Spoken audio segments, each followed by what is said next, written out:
Hello అండి. Welcome to voice note by అమ్మ. నేను మీ లావణ్య. ఈ వీడియోలో పూరీకి పర్ఫెక్ట్‌గా సెట్ అయ్యే బొంబాయి చట్నీని చేస్తున్నాను. మీరు దీన్ని ఏమని పిలుస్తారో నాకు కామెంట్ చేయండి.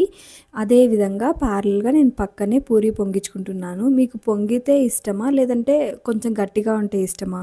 పూరీ కర్రీ విషయంకొస్తే నార్మల్‌గా వేసుకునే పోపు దినుసులు వేసుకోండి.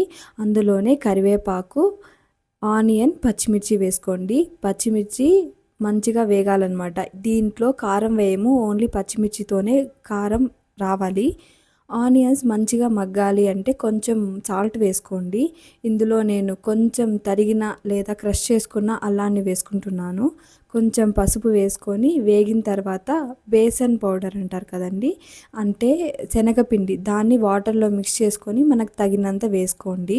ఇది ఉండలు కట్టేస్తుంది హీట్‌లో. కాబట్టి హీట్‌కి సెట్ అయ్యేలాగా సిమ్‌లో పెట్టుకొని కొంచెం వాటర్ యాడ్ చేసుకొని మధ్య మధ్యలో కలుపుకుంటూ మూత పెట్టుకుంటూ ఉడికించుకోండి. శనగపిండి మంచిగా వేగాలన్నమాట. అంటే మంచిగా కుక్ అవ్వాలి. పచ్చి పచ్చిగా ఉంటే అస్సలు బాగోదు. అలా ఉండలు రాకుండా చూసుకోవాలి. ఇక్కడ ఉండలు రాకుండా ఉడికిపోయింది. దాని తర్వాత ఉల్లగడ్డ కొంచెం బాగా స్మాష్ చేసుకొని ఉడకబెట్టింది వేసుకోవాలి.